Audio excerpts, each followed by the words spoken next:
여러분 안녕하십니까? 사이언스 투데이입니다. 우리나라뿐 아니라 유럽도 낮 기온이 40도를 넘나들며 기록적인 폭염에 시달리고 있습니다. 세계 기상기구는 앞으로 우리는 폭염과 함께 살아가는 법을 배워야 한다고 경고했는데요. 기후변화라는 전 지구적 위기에 대응하기 위해 각국의 정부와 기업, 또 국제사회가 함께 지속 가능한 해법을 찾아야 할 때입니다. 오늘의 주요 뉴스입니다.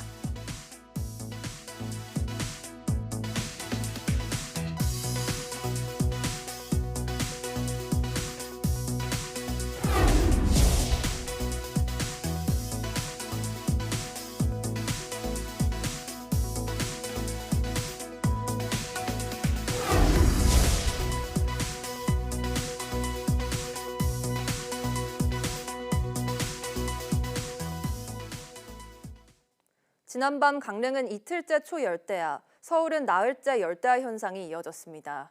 강원 강릉 지역에서는 이틀 연속 밤사이 기온이 30도 아래로 떨어지지 않는 초열대야 현상이 나타났습니다. 기온이 25도 아래로 떨어지지 않는 열대야 현상은 강릉에서 나흘째, 삼척과 양양, 속초 조양, 동해, 고성 간성 등 동해안 5개 지역에서 사흘째 나타났습니다. 서울도 지난밤 최저기온이 26.8도를 기록하며 나흘째 열대야가 이어졌습니다. 이 밖에 수원과 대전, 전주, 포항, 제주 등 전국 곳곳에서 열대야가 발생했습니다. 기상청은 열대야는 당분간 내륙과 동해안을 중심으로 계속되겠다고 밝혔습니다. 전국적으로 무더위가 기승을 부리면서 그제 하루 10명 넘는 온열 질환자가 응급실을 찾았습니다. 최근 낮에 30도를 웃도는 무더위에 열대야까지 나타나면서 온열 질환자가 늘어나는 것으로 보입니다. 표정우 기자가 보도합니다. 최근 급격히 무더워진 날씨에 폭염 피해가 잇따르고 있습니다. 질병관리청이 그제 하루 전국에서 51명이 온열 질환으로 응급실을 찾았다고 밝혔습니다. 질병관리청은 지난 5월 15일부터 전국 500여 개 응급실을 대상으로 온열 질환 감시 체계를 가동했는데 그제까지 누적 온열 질 환자는 모두 524명으로 집계됐습니다. 지난해 감시 시작일인 5월 20일부터 따졌을 땐 508명으로 지난해 같은 기간 390명보다 118명, 30% 늘었습니다. 올해 온열 질환 추정 사망자는 3명으로 지난해 같은 기간보다 1명 더 많습니다. 특히 최근 낮에 30도를 웃도는 무더위가 이어지고 열대야까지 나타나며 나흘 동안 200명 넘는 온열 질환자가 발생했습니다. 전체 환자의 30% 정도는 65세 이상의 고령자였습니다. 질병관리청은 온열 질환을 예방하기 위해 물을 자주 마시고 더운 시간대에 활동을 자제해야 한다고 당부했습니다. YTN 표정우입니다. 유럽의 고온건조한 폭염이 이어지면서 사망자도 늘고 있습니다. 프랑스 일간 르몽드와 르피가로는 지금까지 프랑스에서 50대 노숙자와 30대 토목공사 근로자, 미국인 10대 소녀 등 3명이 폭염의 영향으로 숨진 것으로 보인다고 전했습니다. 스페인에서는 카탈루나주 타라고나 인근에서 2살 아이가 차 안에 수시간 동안 방치됐다가 숨졌고 같은 주 예이다에서는 산불로 2명이 사망했습니다. 이탈리아에서도 에밀리아 로마냐의 건축 현장에서 일하던 40대 남성이 쓰러져 숨진 데 이어 또 다른 건축 현장에서 노동자 2명이 쓰러져 1명은 의식불명 상태에 빠졌습니다. 유럽 전역이 폭염으로 몸살을 앓는 가운데 중남미 각국에는 이상 한파가 덮쳤습니다.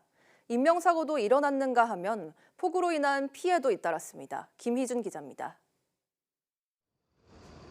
시민들이 두툼한 겨울 외투에 모자와 목도리로 중무장했습니다. 7월 기온이 영하로 떨어지면서입니다. Literal casi me congelo. Y bueno, te tapas con lo que tengas. Yo abajo de esto es como que tengo un efecto cebolla. Tengo varias capas de ropa. 지난 주말부터 칠레와 아르헨티나 등 남미 각국에 이런 한파가 몰아닥쳤습니다. 계절 평균보다 최고 15도 낮은 기온을 기록했다고 가디언지가 보도했습니다. 추위 속에 4살 어린이를 포함해 일가족 5명이 숨지는 사고도 일어났습니다. 당국은 남극 한파에 난방기계를 켰다 일산화탄소가 누출된 때문으로 보고 있습니다. Aparentemente, por la experiencia nuestra, por cómo vimos los cuerpos, daría toda la impresión que sería monóxido de carbono, pero vamos a esperar la pericia. 도로가 폭삭 주저앉으면서 커다란 싱크홀이 생겼습니다. 새벽에 쏟아진 폭우로 발생한 홍수와 산사태 여파입니다. 사망자까지 발생했는데 주택들은 파손되고 주요 도로도 폐쇄됐습니다. Uy, claro, mano. Más de uno cuando se despertaron tenían el agua al cuello ya. Y ahí pues empezar a ver a correr, pero ¿por dónde corría uno, mano? Esperar a ver que bajara. 멕시코 중부에선 열대 폭풍이 집중 호우를 몰고 왔습니다. 시 당국은 주택 수백 채가 무너지고 차량들이 물에 잠겼다며 예상보다 피해가 컸다고 밝혔습니다. YTN 김희준입니다. 유럽 주요국이 벌써부터 40도를 웃도는 폭염에 시달리는 가운데 EU 집행위원회는 오는 2040년까지 탄소 배출을 90% 감축하자고 제안했습니다. 오는 2050년 탄소 중립 달성을 위한 중간 목표인데 당초 계획보다 후퇴했다는 비판이 나오고 있습니다. 보도에 이상순 기자입니다. 프랑스 파리는 한낮 기온이 또 40도를 넘었습니다. 사람들은 세느강에 뛰어들거나 물안개 분사기 같은 폭염 대피 시설 앞에 모여 더위를 식혀보려 안간힘을 씁니다. On essaie de se rafraîchir au mieux. On reste, quand on est dehors, on reste à l'ombre au maximum. À la maison, on baisse les volets. On essaie de se mettre, le plus à l'ombre possible. Les vents. 일찌감치 찾아온 폭염에 에펠탑 고층부도 이번 주 화요일부터 목요일까지 문을 닫습니다. 기상학자들은 현재 추세면 오는 2100년에는 프랑스의 평균 기온이 4도 이상 높아지고 최고 기온은 50도까지 치솟을 것으로 보고 있습니다. 이런 가운데 유럽연합 집행위원회가 오는 2050년 완전한 탄소 중립을 이루기 위한 중간 목표를 제안했습니다. 2040년까지 온실가스를 90% 감축하자는 겁니다. What we're doing today is taking the next step in the European Union's path to boost and enhance its competitiveness, to strengthen its independence and to cut its emissions. 이 제안은 EU 회원국들과 유럽 의회의 승인을 거쳐 오는 11월 브라질에서 열리는 제30차 UN 기후변화 협약 당사국 총회 전까지 EU의 기후 전략에 반영될 예정입니다. What it has been asked by some is to provide a certain amount of flexibility to ensure a safety net. But the commitment remains, stays. 여기서 언급된 유연성은 기업들이 국제 탄소 크레딧을 활용해 자사의 탄소 배출량을 상쇄할 수 있도록 허용하는 조항으로 제안에 포함됐습니다. 환경단체들이 당장 가짜 감축이라고 비판하고 있습니다.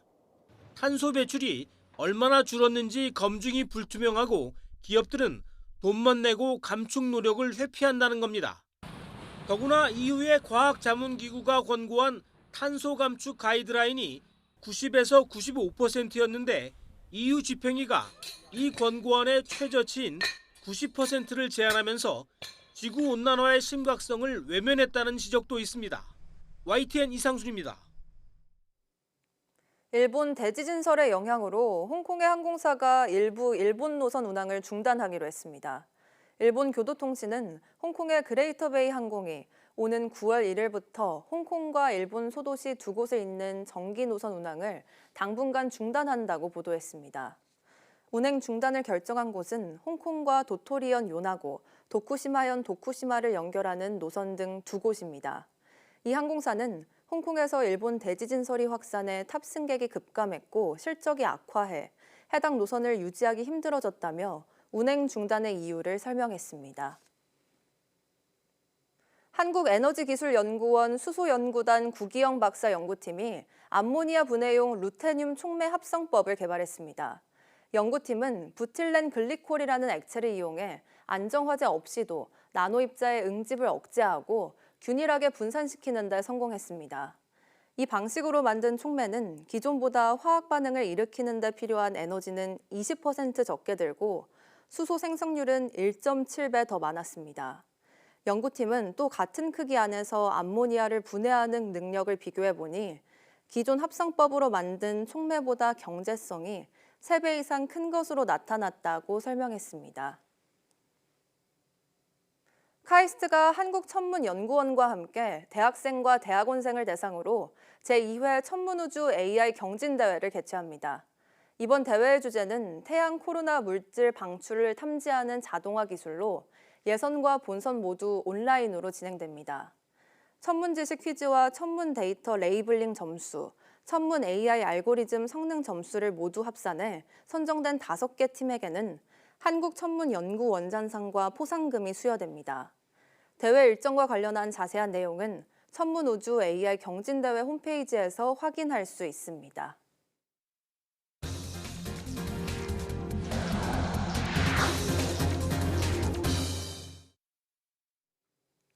트럼프 미 대통령의 상호관세 유예 시한을 앞두고 미국이 아시아 국가로는 처음으로 베트남과 무역 합의를 타결했습니다. 한미 무역 협상에서는 디지털 교역이 쟁점으로 떠올라 협상이 복잡해졌다는 보도도 나왔습니다. 워싱턴 홍상희 특파원입니다. 트럼프 미 대통령이 또런 베트남 공산당 서기장과 무역 합의를 이뤘다고 밝혔습니다. 베트남이 미국으로 수출하는 모든 상품에 관세 20%를 부과하고 미국산 제품을 베트남에 무관세로 수출하는 것이 주요 내용입니다. 지난 4월 2일 베트남에 대해 발표한 46%의 상호관세보다 절반 이상 낮아진 수치입니다. 하지만 중국을 겨냥해 제3국이 베트남을 거쳐 우회 수출하는 상품에는 40%의 고율 관세를 부과하기로 했습니다. 트럼프 대통령은 베트남이 미국의 시장을 개방하게 됐다며 미국산 SUV와 대형 차량이 베트남에서 잘 팔릴 거라고 말했습니다. 지난달 영국에 이어 베트남이 미국과 합의에 도달하면서 아시아 국가 가운데는 첫 무역 합의를 체결하게 됐습니다. 각 국가의 무역 협상을 이끌고 있는 스콧 베센트 미 재무장관은 인도와의 협상 타결도 임박했다며 미국이 전례 없는 강력한 협상을 이끌어 나가고 있다고 강조했습니다. We are rebalancing the world's trading system and making it fairer for the American people. And if the deal is not fair for the American people, President Trump's told us not to take it. 마이클 폴켄더 재무부 부장관은 다음 주 추가 무역 합의가 발표될 거라며 협상에 진전이 없는 국가에 대해서는 관세율이 발표될 것이라고 압박했습니다.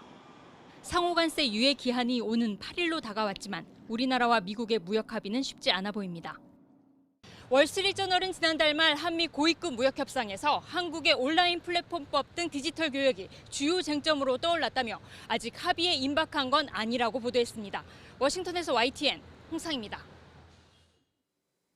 해양수산부는 국내 유일한 쇠빙 연구소인 아라온호가 북극 항로 운영을 위한 해저 지형 탐사를 위해 북극해로 출항한다고 밝혔습니다.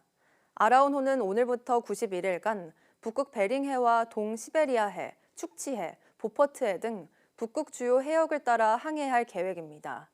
극지연구소 연구팀은 안전한 북극 항로 운영을 위한 기초 자료를 확보하고 미국, 캐나다 연구진과 함께 기후변화를 파악하고 미국 쇠빙 연구선과 협력해 랍테프의 탐사도 진행합니다. 올해 상반기 국제 금값이 사상 최고치를 경신할 정도로 급등하면서 금 투자도 대폭 늘어나 거래량이 역대 최고치를 기록했습니다. 미국 관세 정책과 중동 위기 등 국제 정세가 불안해지면서 안전자산, 그중에서도 금 투자가 크게 늘었습니다. 류환홍 기자가 보도합니다. 올해 초 불어닥친 금투자 광풍에 시중은행은 물론 민간 금거래소에서도 골드바가 일시 품귀 현상을 낳았습니다. 한돈이 70만 원을 넘어가면서 친지나 친구 돌반지 선물을 깊게 고민할 정도로 금값은 천정부지로 치솟았습니다. 한국거래소가 상반기까지 금시장 거래량을 집계했더니 지난해 연간 거래량을 뛰어넘는 37.3톤에 달해 역대 최대치를 기록했습니다. 금거래 46.9%, 거의 절반은 개인 투자자였는데 기관과 실물 투자자는 줄어든 반면 개인은 크게 증가했습니다. 올해 들어 국제 금값이 3,452달러로 사상 최고치를 경신할 정도로 급등한 영향이었습니다. 미국의 관세 정책하고 무역 전쟁 우려로 시장의 불확실성이 높아진 상황에서 각국 중앙은행의 금매입 확대의 영향을 받아서 국제 금값이 상승한 것으로 보고 있습니다. 거래소 금시장 외에 시중은행 골드뱅킹과 증권사 금 ETF 등 투자 수단이 늘어난 것도 금 투자액 증가에 한몫을 했습니다. 국민, 신한, 우리 등 세계은행 골드뱅킹 잔액은 5월 말 기준으로 1조 원을 넘었고 금 ETF 자산은 6월 초 기준으로 1조 2천억 원을 돌파했습니다. 선진국의 국채 또는 선진국의 통화 또는 금이라든가 아니면 은과 같은 기금속이 안전자산으로서의 역할을 하는데 이 금이라고 하는 자산은 신용 디폴트 리스크 자체가 전혀 없는 어떻게 보면 미국 달러화보다도 훨씬 더 안전자산으로 국제 금값은 코로나19 이후 각국 중앙은행이 금리 인하에 나서며 2023년 4분기부터 본격적으로 오르기 시작했습니다. 미국 페드 연방준비제도가 관세 정책 때문에 금리 인하 시점을 늦추고 있어 당분간 금값 숨고르기가 있겠지만 내년 상반기까지는 금값 상승이 이어질 것이란 전망이 나오고 있습니다. YTN 유환홍입니다. 우리 국민이 즐겨 먹는 고등어와 조기, 오징어 등 수산물 가격이 큰 폭으로 올랐습니다. 한국농수산식품유통공사 농산물 유통 정보를 보면 국산 염장 공등어 한 손 소매 가격이 어제 기준 6,800원으로 지난해보다 36% 올랐습니다. 원양 냉동 물오징어 가격은 한 마리에 4,974원으로 지난해보다 28.6% 올랐고 냉동 참조기도 한 마리 2,017원으로 지난해보다 21% 비쌉니다.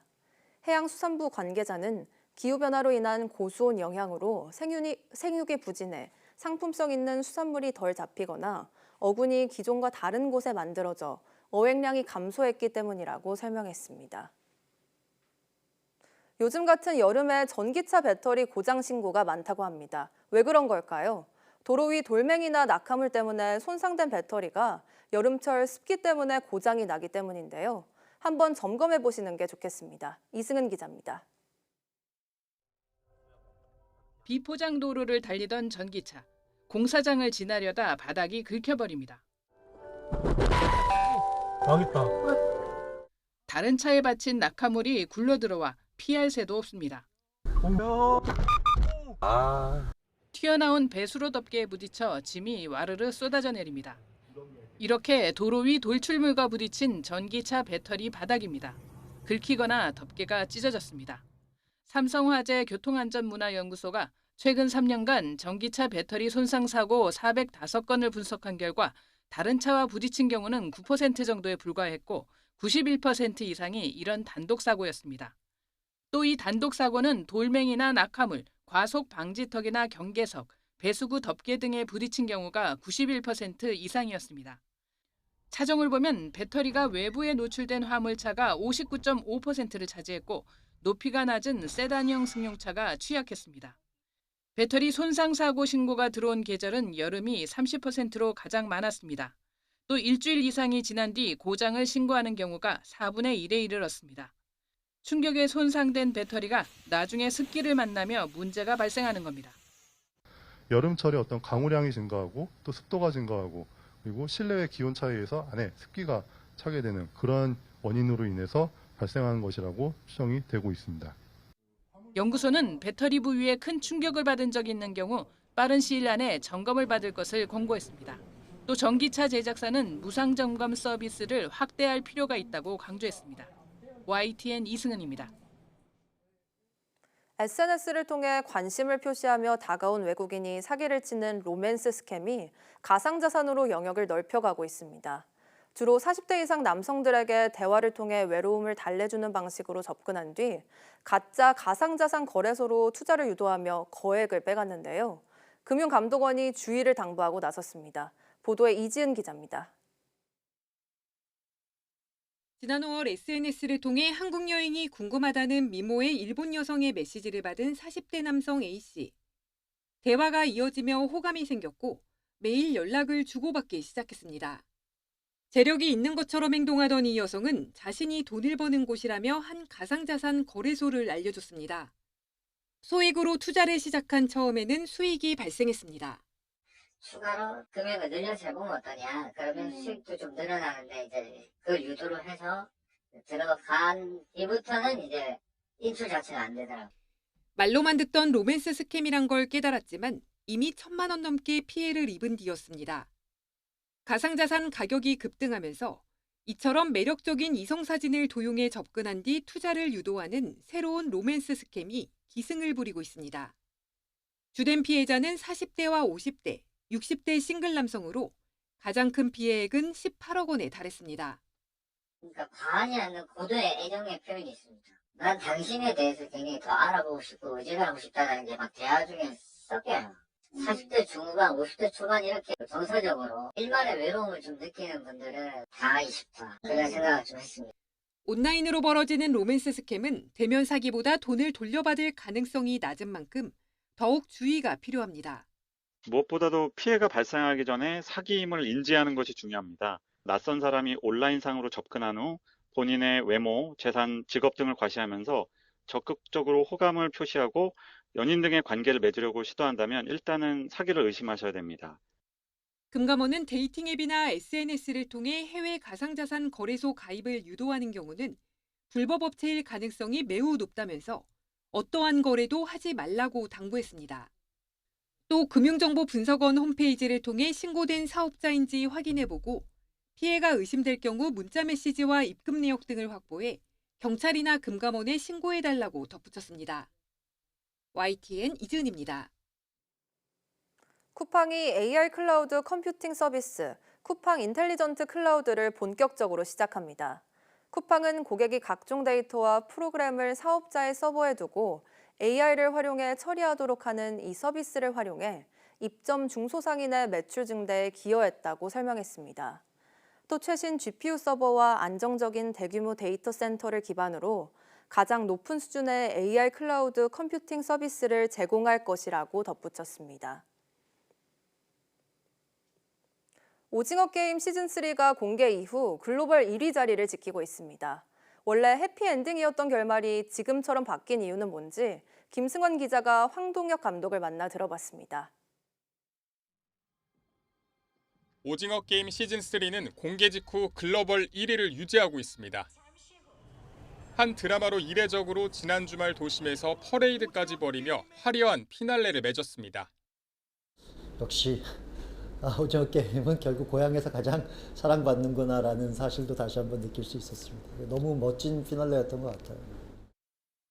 애초 시즌3 결말은 이정재가 맡은 기훈이 게임에서 다시 살아나 딸을 만나는 해피엔딩. 하지만 기훈이 미래 세대를 위해 희생하는 결말로 바꿀 수밖에 없었습니다. 좀 비관적으로 바라보게 되었기 때문에 해피엔딩을 만들 수가 없었던 건데요. 시즌 2, 3에 거쳐서 점점 나빠져가는 세상을 그 안에 게임을 하는 사람들을 통해서 묘사하는 것이 더 맞다고. 시즌3 내용의 호불호에 대해선 팬들 각자의 기대가 다를 수밖에 없다는 걸 이해한다며 어떻게 만들었든 감론을 박은 계속됐을 거라고 설명했습니다. 자신만의 어떤 방식과 눈으로 이 시리즈, 이 오징어 게임을 봐주셨던 것 같아요. 뭔가 좀 바뀌거나 배반당했을 때 뭔가 실망감이나 배신감을 느끼시는. 미국판 오징어 게임이 나올 거라는 보도와 관련해 구체적 얘기를 듣지 못했다면서도 늘 협업할 준비는 되어 있다고 말했습니다. 오징어 게임 이전과 이후로 나뉘는 K 콘텐츠, 제2, 제3의 오징어 게임이 나오기 위해선 뭐가 필요할까? 위험할 것 같은 것에 더 끌리는 항상 선택을 할 때 그런 마음으로 작품을 선택을 하고 그래서 좀 불안하지만 조금 떨리지만 그런 작품에 더 기회가 있을 수 있다라는 말씀을 드리고 싶습니다. YTN 김승환입니다. 서울의 랜드마크인 YTN 서울타워가 준공 50주년을 맞아 새 단장을 마쳤습니다. YTN은 지난 50년간 YTN 서울타워 탑신부에 설치돼 있던 철제 구조물을 최근 2달여의 공사를 통해 철거했다고 밝혔습니다. YTN 서울타워의 중간 탑신 구조물은 방송 송출용 안테나와 카메라 등의 거치를 위해 지난 1975년 타워 설립 때부터 운용돼 왔습니다. 하지만 방송의 디지털화 등으로 구조물의 필요성이 감소했고 노후화로 인한 안전사고가 발생할 수 있어 철거를 결정했습니다.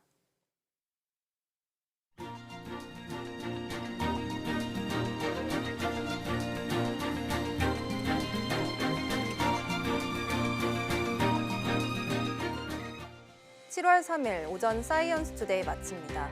오후 뉴스도 많은 시청 바랍니다. 시청해주신 여러분 고맙습니다.